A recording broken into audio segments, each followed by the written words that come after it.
Hey, some microphones here. You talking to it for a second about something that we're not going to talk about?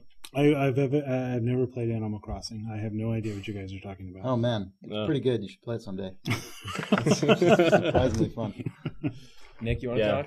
I'd like Animal Crossing a lot. You would like it? Yeah. Theoretically. If you knew what it was. Yeah. Okay. All right. Well, good. Let's see how this happens. Let's listen to that and be depressed.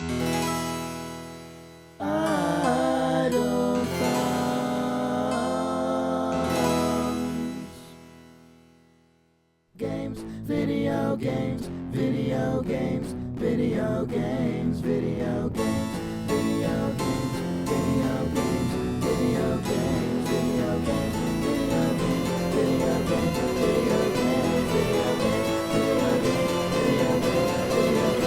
video games. It's September 5th, 2009. And this is the first Idle Thumbs PAX 2009 podcast. And I'm Chris Remo. I'm Nick Brecken. I'm Jake Rodkin.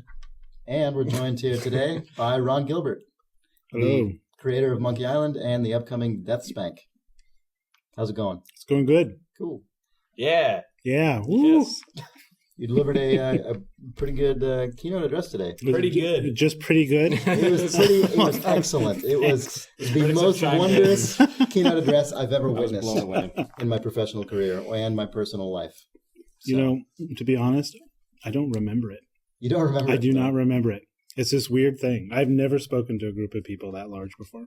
I remember like the first 5 minutes of it, and I remember the last 5 minutes of it.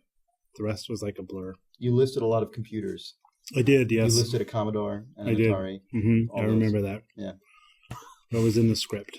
And then you got really flag planty and very sort of laying down the kind of, I don't know. The flag planty thing. Flag planty, planting a flag. Mm-hmm. Games are art. Yes, absolutely. And you will shoot anyone who says otherwise. Did I say that? Well, I think a video game would make you do that. Okay. So also, you shot that guy. But you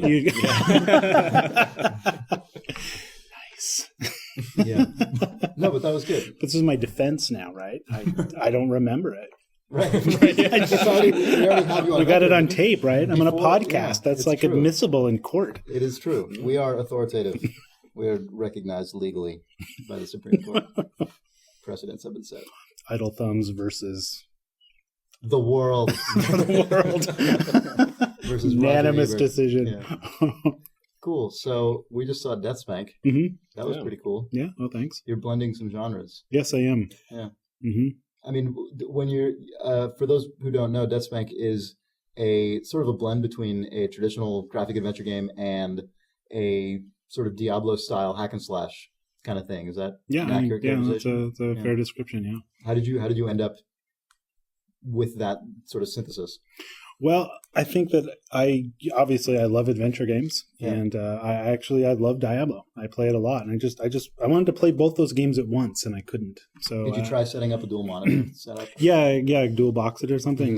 No. So I wanted to play. I mean, literally, I wanted to play them at the same time, and I think that RPGs and adventures they share a lot in common in a lot of ways, and so just kind of weaving the puzzles and stuff in and out of the combat, and with adventure games you're collecting items, and with RPGs you're killing people for items, and getting those two things to work together. Right. In both games, you always want items. Yes, it's all about items. Yeah. Adventure games is they are the kleptomaniac genres. I mean, that is like right. That's true. So adventure games, it's all about stealing, and RPGs, it's about killing. Right. The RPG protagonist will just go slightly further to get his items. Yeah. Right. The adventure game protagonist sort of backs off when he can't get it with a witty barb. Yeah. So you can you can play this game any way you want. Yeah. I mean, do you find there's any any of a design conflict there in terms of I don't know. I mean, I assume the items you get through the RPG segment of the game. I mean, I assume those are more disposable versus when you've got to go through an adventure style puzzle or quest line. I assume that's more of the kind of this item is extraordinarily important and it's unique and there's one of them. I mean, do you have is there sort of a design decision there in terms of weighting which one of those is more important, like sort of training the player to know the difference between when they're getting this item versus when they're getting a very disposable kind of throwaway item? Well, I think the thing you have to train the player with is that this thing is important. And whether they get it through solving some adventure game puzzle or they get it through defeating some mini boss or something. I think as long as you convey to them that this thing is important, I think it can come from either one. And some of those things do come from adventure game puzzles, and some of them do come from, defeating bosses. Yeah. And and to sort of take that further, I think those two genres are interesting because they are also paced very differently. You're about to say something. Yeah, I was. I was going to say you're absolutely right. Oh, good. Well, Yes. please go on. Don't interrupt me, please. No, and that really is the biggest challenge. Integrating the puzzles kind of with the combat stuff really wasn't that hard, but it's the pacing actually that's hard. Adventure games are very slow. Yeah, they're kind of stilted. Almost. Yeah, and that's kind of nice. Sometimes you're playing an adventure game, you just want to relax and take it at your own pace. And RPGs, certainly action ones like Diablo, are much more fast-paced. So I think that is probably the biggest challenge of all, is kind of getting that pacing right, or making players feel like now it's okay to be relaxed, but now we want you to, not be relaxed for a little while. And a lot of the combat has to do with side quests. So it is something you kind of opt in of and out of, and kind of as you're playing the game. Yeah. So there are sections that are less combat-oriented. Yes. Okay. Yes. And how is the game structured overall? I mean, is it... It's structured very well. Excellent. Very well That's structured. the right choice. Yes. We played around Right, with yeah. poorly structuring it, and Didn't test very well. no. So we went to well structured. Okay. That's good. It's good. Yeah. Bullet point on the back of the box. Yes, well structured, spelled correctly. Good job. I approve. Yeah. I'm sorry, I interrupted you. No. How is the game structured? I don't know what you mean by structured. Oh, man. Oh, What was your question? Yeah. Okay. I mean, broken. Are there acts to it? Are there chapters? I mean, Yeah, there are different acts for it. Yeah, Okay. yeah. So there is some kind of an arc it's a continuous that people world, find, but yes, there's right. okay. Yeah, correct. And can you explore the world in any sort of fashion that you wish to, or I mean, how are the chapters integrated into that world? But you can explore. You could, in theory, explore the whole world right from the beginning. Okay. But it's probably not really easy to do, because a lot of the gating, some of the stuff is gated through what we call hard gates, which is adventure game type puzzle. The bridge is up, right? And then we also have a lot of soft gating, which is like monsters. It's like, well, I need to get through the haunted forest, but there are You will level be 8 killed. monsters. Yeah, so that's what we call soft gating. But there's a lot of things like stealth potions and whatnot that can kind of get you around those types of things if you want to. Are you going to encourage the sequence-breaking speed run contingent to Yeah, that bust would be down the soft barriers? That would be interesting. Yeah. Well, I think if you have the right potions and stuff and the right abilities, and you could probably get around a lot of that. Oh, man. I'm sorry. This is completely off topic and a really stupid thing to bring up, but Go on. okay, so that game was, I assume, running on a PC with a 360 controller, right? Correct. Okay. Just for our readers, this is so stupid. This computer is outfitted with a cyborg mouse. I want to point this out. I noticed the mouse that was hooked up to this PC was a cyborg mouse. We might have spent like an entire episode one time Obsessing over the many the fictional or real existence of features us. of the cyborg mouse. Yeah. And DeathSpank hopefully compatible with it, I guess. So Apparently, would you say DeathSpank is cyborg compatible? Apparently. Yeah. I didn't buy that mouse. I have no idea what you guys are. Oh shit! Oh, well, Cyborg mouse slammed by Ron when you- Gilbert. when you get back to the booth, you can I'll check it out. you can check it out. It's pretty amazing. It's got a robotic arm thing that like contracts it or expands it. We gotta stop talking about the cyborg mouse. Sorry, okay. It's a mouse. Ron Gilbert's It's a presents. mouse. It needs a button and a little ball on the bottom. Yeah. Well, it needs a cyborg arm and Laser a laser Laser engine. engine. Laser Yeah. deceleration engine. Right. Anyway, I'm sorry. Maybe I can twist this into a real question. Is this a multi-platform game? Yes. Okay. So probably PC and 360. Yeah, we haven't announced any platforms, Okay. but this game basically runs on everything right now. Oh, okay. DS? Everything? PSP? Well, yeah, iPhone? how do you Links? find everything? Speaking of DS, Oh, yeah, go. hey, it's my question now. Yeah, you've taken it. I stole it from you. It's got the cool in the demo, in the public demo. They were describing the world as being on a toilet paper tube, but it's very much like the Animal Crossing DS Mhm. thing. Is that where that idea came from? Or, I mean, because I liked it a lot as a make it 3D, but keep the same sort of scrolling plane of a 2D game without, and you can still show a sky and stuff, which is always right. Anyway, I'm rambling, but you know what I'm talking about. Yeah, I know what you're talking about. Yeah, I think Animal Crossing definitely was an inspiration for that. I always kind of like that, and I think what it does, in DeathSpank, because of that, is it makes the world feel kind of more intimate in a way, because you don't have these giant, vast expanses that have to be fogged away and everything. Everything just kind of come over the horizon, and it was nice. It still feels big when you see the stuff scrolling up over the top, which is cool. Right, and melding the kind of the 2D, that all of the buildings and trees and rocks and all that is all 2D. It kind of almost gives us a little like pop-up book feel, as you're coming. Things are just kind of popping up over the horizon. That is the image I was looking for. Yeah. And it really, I think it just kind of makes that whole thing work. This is, as I recall, like when we interviewed you 5 freaking years ago, I think you did say Animal Crossing was one of your favorites. Am I making that up, or is that no? And I love Animal Crossing. I honestly believe that Animal Crossing is probably one of the best games ever. Well, that's funny because Tim Schafer, I think, also feels that way, and it's funny because you guys work together on games. He only feels that way because I do. The games, obviously, you guys work together on are completely different than Animal Crossing. It's interesting to me that both of you have sort of specifically pointed to that game as being one that you think is such a great experience. I know, it's interesting. Any hypothesis as to why that is? I have no idea what I'm asking here. Talk about Animal Crossing. I think Animal Crossing. The thing that I just really love about that game is that real time clock. That the world seems to be existing even when I'm not playing it. And the other thing that I really like about it is that the characters. I like the way that there's this town and you can almost pit the characters against each other. You can write angry letters to one and nice letters to another, and you can just kind of get everybody to hate each other or like each other, and that kind of social aspect of the game I just find really, really fascinating. But I think it's probably the real-time clock stuff. It was kind of neat. I remember I was playing a lot on my DS, but I don't fake my clock forward like a lot of people do. I'm a purist, about it. Of course, you're not yelled at by the mole. No, I've only been yelled at the mole once for that. Yeah, I don't turn it off. And I went on a trip. I went to France, and I decided I'd play some Animal Crossing. Of course, my clock was still set to California time, so I opened it up.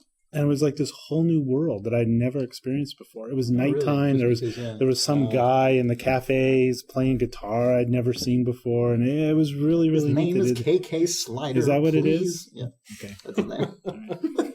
Sorry. Continue. You're in France. No, I think I'm done. Oh, I ruined it. Yeah. Oh, I should say, most of our readers don't know that. Most of our listeners are unaware of this. Idle Thumbs used to be a website with words on it. It kind of is again now, I guess. But one of the very first interviews we ever ran was an interview with Ron Gilbert, when Jake and I sat there for about 5 hours, blustering through questions, and Ron was a very good sport about it. So thanks for that. 5 years later, we're doing Idle Thumbs again, and here we are. So, and now we're pros. Now we're totally, as you can tell, we're extremely professional. Yeah. Cool. So the whole 2D thing in DeathSpank is really interesting. How did you end up actually? Was that just something that you had sort of visualized, or did that emerge at some point during development? That was really part of my kind of initial idea for the game. Because I've always loved 2D art. Yeah. I think there's just something very special about it that I think the 3D has really not captured yet. And so, I was thinking about the game early on. I wanted to have 2D art. And it just kind of seemed to fit really well. Cool.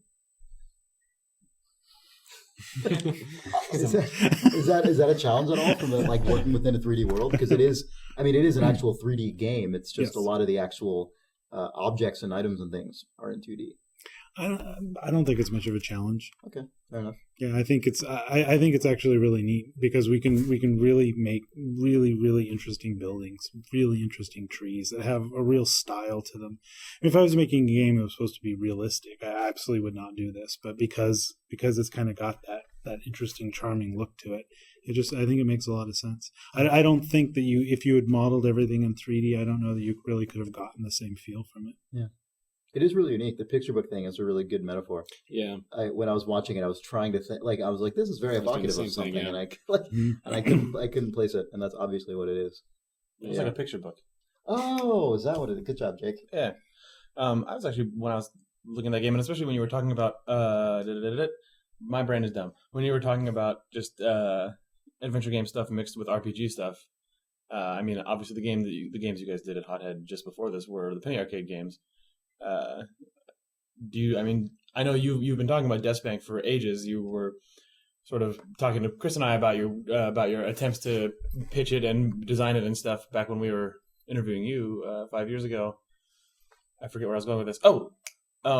Just are there things that you learned when making the Penny Arcade game that you applied to DeathSpank? I mean, was that game at all a sort of a proto DeathSpank or the first couple Penny Arcade episodes? Well, they're very different games. Are they? Yeah, I mean, they appear to be different from seeing it, but it is a game with some sort of combat mechanic, like intermingled with adventure gamey type stuff. But yeah, they are very different games. And one of the things I did want to do with DeathSpank, which is a little bit different than Penny Arcade game, is I really wanted to make the adventure game part of DeathSpank just a real hardcore adventure game.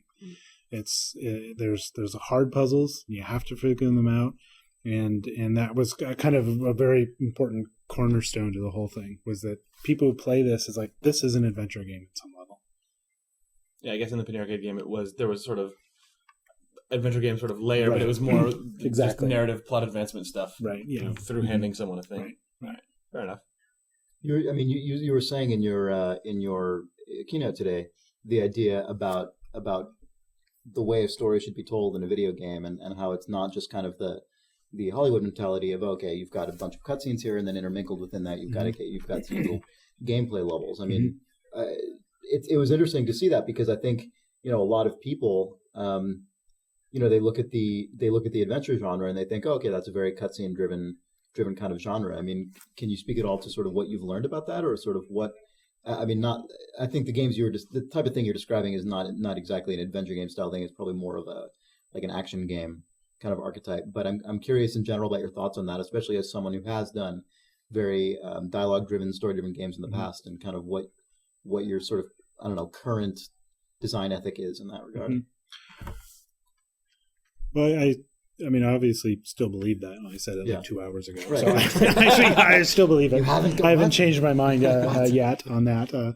I do think that's important. And I think even, the old adventure games like Monkey Island and, Sam and Max and all those, I mean, at some point they are linear.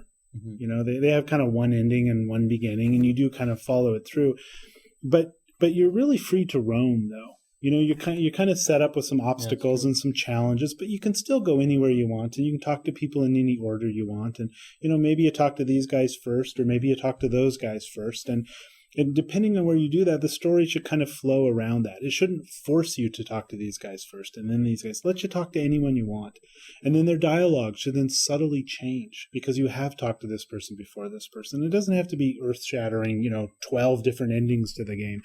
But I think players really recognize that. They recognize that they have the freedom, and maybe they don't specifically notice it in the dialogues, but like subconsciously they do, because the dialogues just work.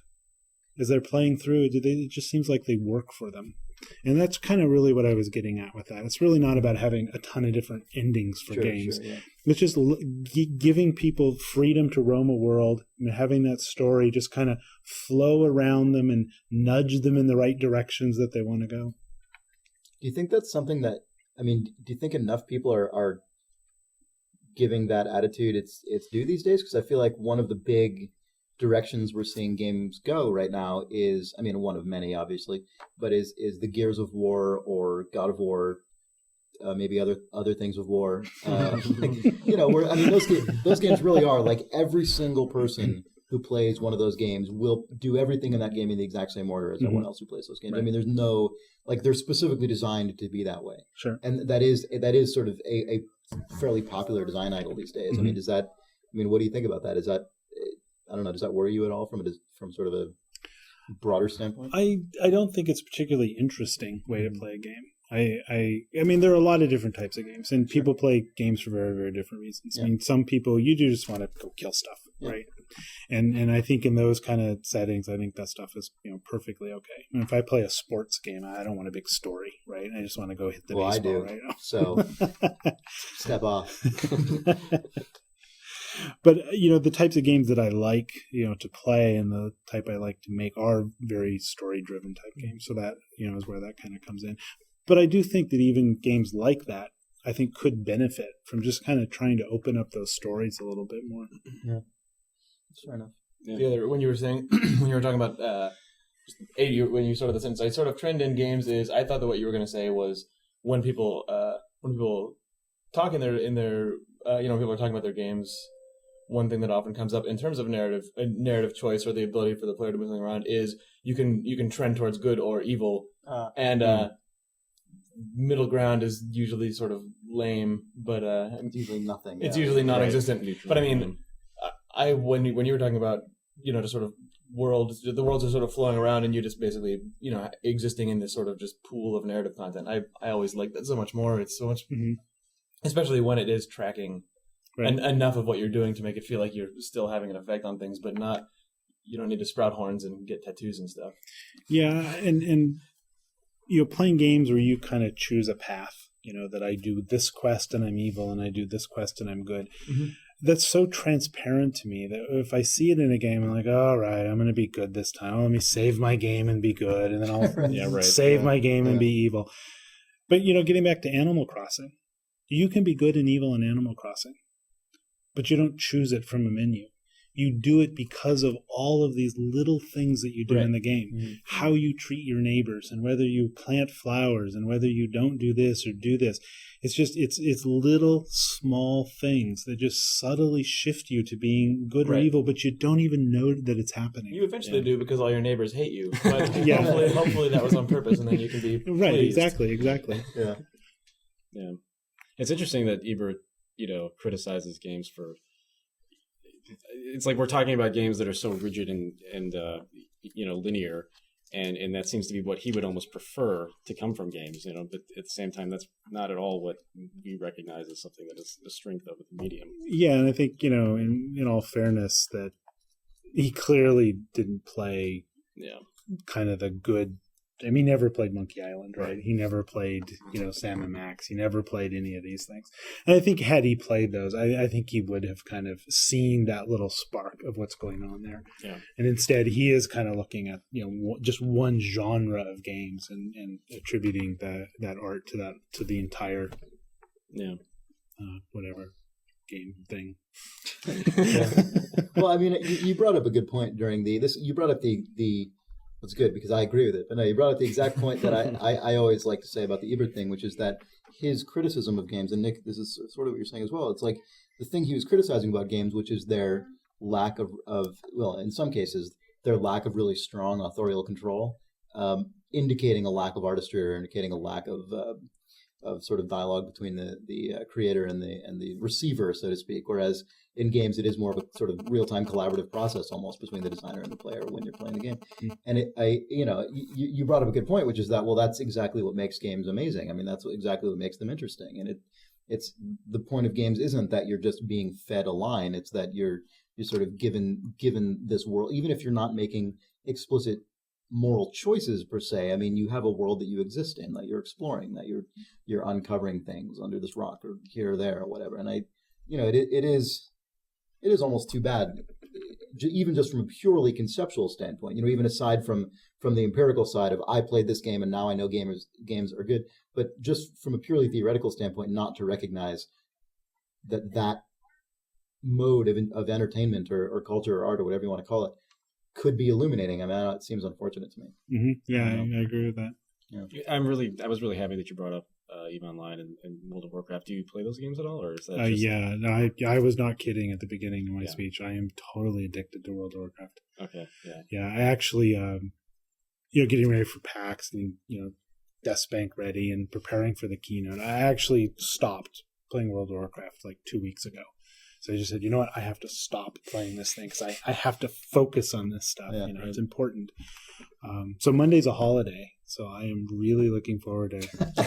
You were just gonna go jump home. back I on am that going. wagon. I am going. It's like 24 hours of World of Warcraft when I get home. Yeah. No, I create a lot of stories. I love. Nick's just made the air quotes there. That's a crucial component of that. But I do think that those big, massive multiplayer games are an interesting glimpse. I mean, you look 50 or 100 years from now at the art, I think it is going to be there. It's just going to be just millions of people just existing in these worlds that are created by the artists. Yeah, I absolutely agree. I mean, I think, you look at the stuff that comes out of EVE Online, it's just ridiculous. Mm-hmm. I mean, I'm sure you've read some of these stories. Yeah. Mm-hmm. I mean, they're so, spontaneous, but also so interesting. More interesting than somebody could almost conceive of. Mm-hmm. It's true. It's better than what you could write in a lot of cases. Well, I think in those cases, I'm going to use the air quotes here. The artists that create those things, whether it's Warcraft or EVE Online. What they're doing is they're creating tools. They're creating a whole bunch of tools and situations. They're creating a giant machine that they don't really know what's going to happen when it's turned on. And then like the fuel of people are just put into this thing, and then they go through and they just make the whole machine work. And I think that's where that artistry is really going to come out, is it's building worlds. It's not telling a story, but it's building an entire world. Is that something that interests you on a personal level? Like something that you would be, I'm just curious, how would you go from, if you were interested in that kind of thing, from, telling fairly traditional stories, from an adventure game background, to something like that, and still keep your voice and your style. I do find that very interesting, because I think it's an interesting challenge. Yeah. Because adventure games are, at some level, very linear. I mean, if I'm doing Monkey Island, I am telling a story. There is the story of Guybrush Threepwood in that. But being able to do a massively multiplayer game where there's all sorts of stories going on, and figuring out how they all can interact with each other and how the people can play a part in those stories, I think that's just utterly fascinating. I would love to do that. This isn't directly connecting up anything, but I just want to say, I was reading this article about EVE this week about this major bank in EVE, and like everything else in that game, it's entirely player created and player run. And this bank, one of the major figures in this bank embezzled like several $100,000 of the in-game currency ISK, and then there was a huge bank run, and now the bank is in huge debt, and they've frozen all assets, and you can't withdraw your funds until they get to like 90% liquidity or something. And it's like, are you kidding? This is just happening. No one decided this should happen. Like nobody designed this. This is just what actually results, and it's astonishing that this and is. since it's on EVE Online, it's in space, right? Which makes it all okay. Well, it's way cooler. Let's be honest. Whenever I read all those EVE Online stories, that's my favorite part about all that stuff, is that it's like, and if you're in this world or watching it, what you're actually seeing is crazy, majestic spaceships swooping around. And it's like, what? Right. And then this is going on at the same time as that. It is like a crazy example of player-created stuff, but it's in such a extreme like genre thing. Yeah. But then remember that time when there was a run on the bank in Star Wars? yeah, exactly. Why didn't you guys make that game at LucasArts? But I think you have to commend the people who made the game, because they set everything up so that stuff could happen. Yeah. And probably put just enough constraints that it didn't completely spin out of control. Because something like that could just self-destruct as well. Right. But there's enough controls that it doesn't self-destruct, and I think that's great. Jake is busting up over here. What? I'm not going to say it. Oh, you always do this. We'll get a hate mail. I was just going to say, and all of these situations could exist if libertarians ran the country, and we'd see them all in the real world. All these crazy scenarios would play in the out. real world. Yeah, I guess that's true. That was one of the things that was so fascinating about it, is that you look at actual major financial institutions right now going through a lot of the same stuff. Yeah. In Iceland. Oh my God! Yeah, especially in Iceland. That's true. Yeah, yeah, weird where that game was made. Yeah. Go figure. Iceland is just, the financial system has 100% collapsed over there. Anyway, I was going to say something else. You actually, all the banks in Iceland are secretly in space. I was going to say the Icelandic currency is actually isk when you sort of scrape off. That was the problem. The sort of like, this coin is made of wax, and then like just isk underneath. Shit. Oh my god. Yeah, you cut to the room with like the EVE Online executives. Yeah. I thought you were going to cut to the room of the guys who were strip mining asteroids for isk. Yeah, they're not. More. Right. Oh god, the Icelandic economy actually collapsed because all of the gold farmers were kicked out of EVE. Yeah, exactly. That happened a few weeks ago. So we figured it out. This is what's happening. We've solved their problem. Yes. Anyway, so how's it going, Ron? Yeah, good. Good. Good. This is a really. I'm sorry to stop disclaiming your questions. I hate when I do that, and I do it all the time. Okay. Just to go out to Monkey Island, if that's okay. I'm curious about what. Just go back to Monkey Island, if that's okay.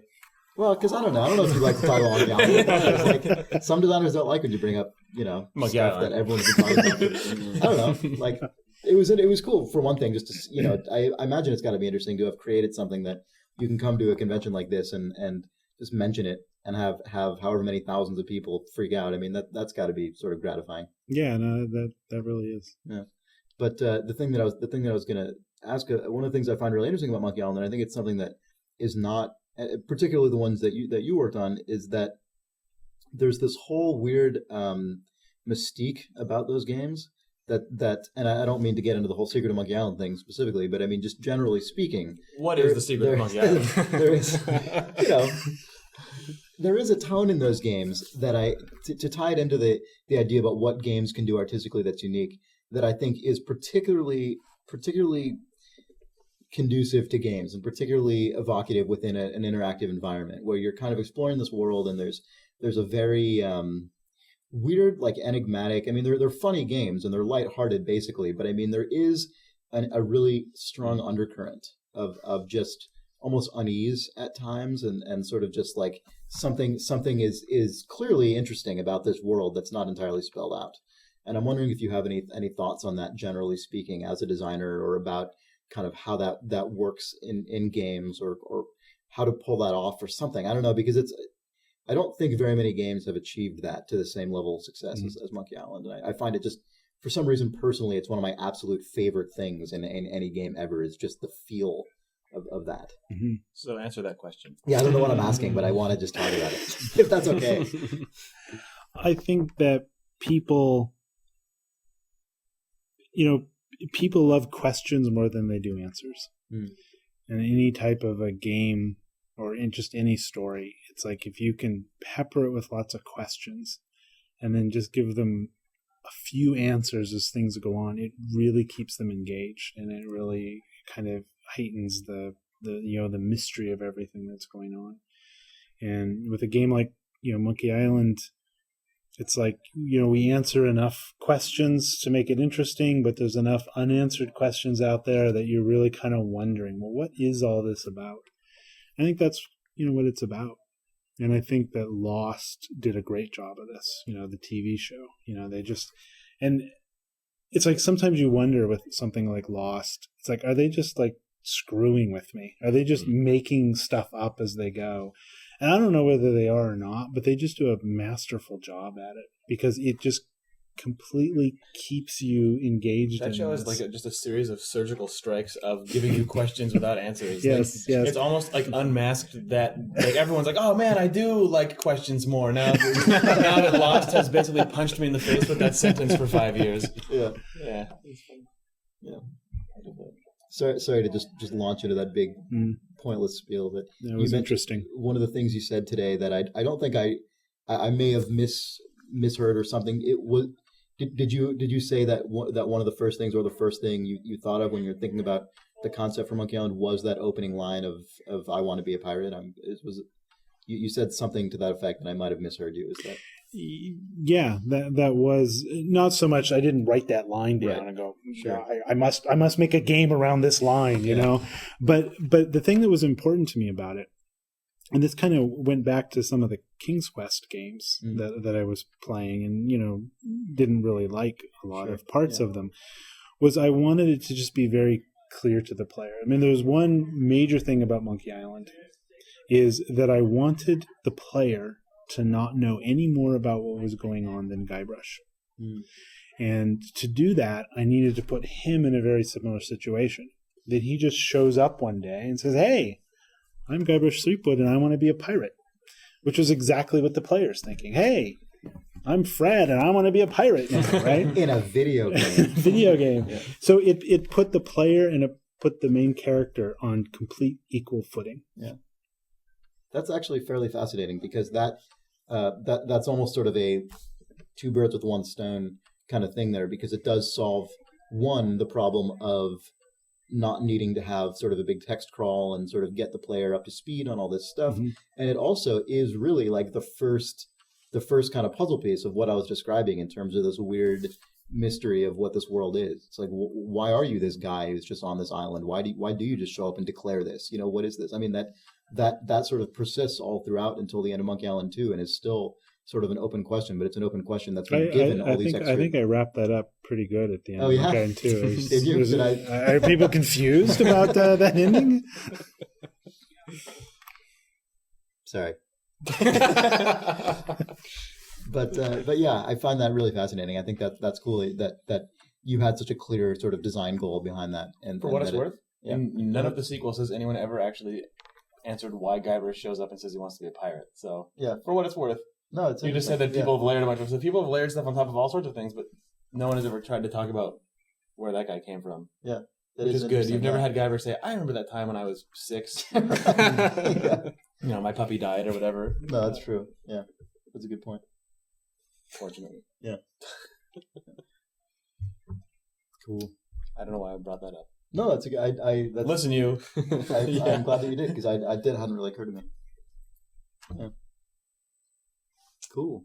You just gave me a look. Like, are you mad at me now? No, not at all. I just looked up from the table and I'm just making funny faces. Oh, okay. That's cool. It's something I do. That's cool. I'm gonna try and change the subject entirely, and this might ruin everything. No, go ahead. But just we've all been at PAX for a day. Has anyone seen anything interesting or not?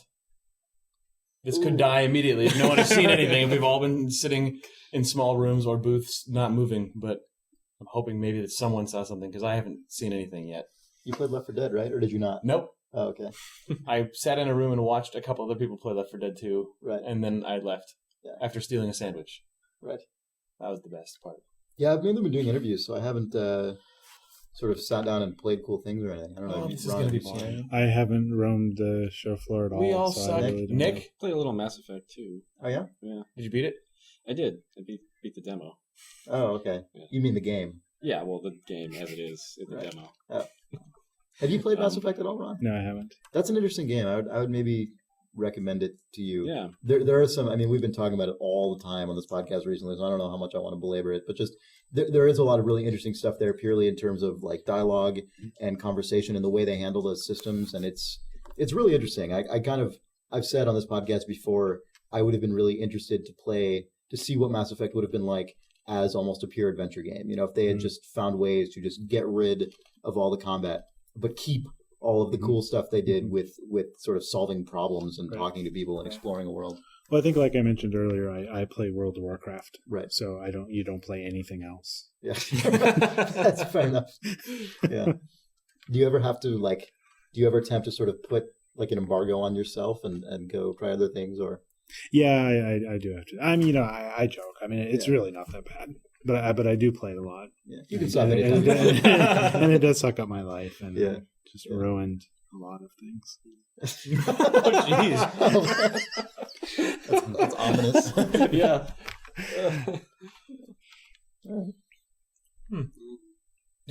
Cool. You have to get like an embedded version of DeathSpank for World of Warcraft, so all those people can play that instead of playing what is it, Bejeweled or whatever. My character in World of Warcraft is DeathSpank. Oh man, what server are you on? Can we say that? Can anyone stalk you now? This is yeah, you have to block it out. Okay. Yeah, I'm playing on the server. Oh, that's fascinating server. Yes. Yeah. No, it's really Oh, that fascinating server. I'm a huge fan of that server that you play on. That you just said. Yeah. That's cool. Yeah. I haven't played World of Warcraft in a while. I last played it in, I think, 2005, but I've heard it's actually sort of improved to substantial degrees in ways I probably wouldn't have actually expected myself. I don't know. We were at BlizzCon recently. I was talking to one of the guys who's working on the upcoming expansion, and he was saying they're trying to move away a lot from the just sort of, and Nick, you've talked about this before, but moving away from just here's a big chunk of text that just tells you everything that you're supposed to have just done, or that you, I guess, are doing right now. Mm-hmm. And that was always one of the things that I kind of could never get into that heavily about World of Warcraft, was that the 7-paragraph short story. Yeah, where it's just, I really enjoy good storytelling in games, but I don't think that was an example of it. Yeah, and you can see that from the quests that they've done. The first quest they did in the old world to the quests that are in Lich King, because they're very, very different. Yeah, the quests are a lot more engaging, and their kind of storylines are told in nice little pieces, and you're not just kill 10 boars for boar pelts type stuff, right. But you're actually doing these interesting things that feel in a way a little bit adventure gamey, as you're kind of combining items. It's not quite as sophisticated as adventure games, but you can really see that kind of coming out in their new stuff. Yeah, it's interesting how many sort of, in some cases isolated, but in some cases more significant components of adventure games have been finding their way into almost every genre in the last several years. I mean, every game should eventually become an adventure game. I do believe that. Cool. Yeah, I like that you just described the things in World of Warcraft as being an adventure game, in that it is not because it's item collection or dialogue trees or something, but because it's character storylines cascading over themselves as you do things, which is maybe the coolest thing about adventure games when they're good, actually. Yeah. All the other stuff is actually interface. Right.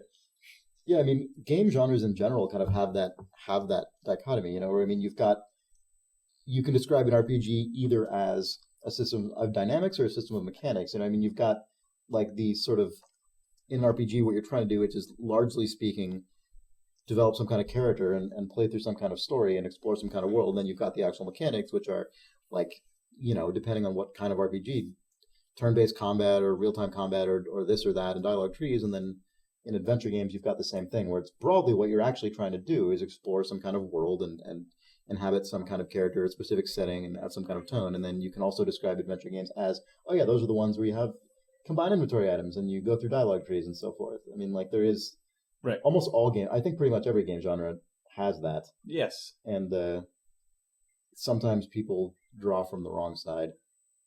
I'm not really going anywhere with this, but I do think sometimes people learn the wrong lessons from the success of certain genres. I think we may have talked about that 5 years ago, about how it's not an adventure game if it doesn't have the plus cursor and that sort of thing. Right. Yeah, those people are scary now. They get scarier as time continues to go. Yeah. Anyway, that's true. I mean, I don't know. Do you pay much attention to the sort of traditional, like the adventure company guys like that who just sort of make tons and tons of adventure games all the time? Well, I play the Telltale stuff a lot. Sure. Yeah. But that's the other right. stuff, yeah.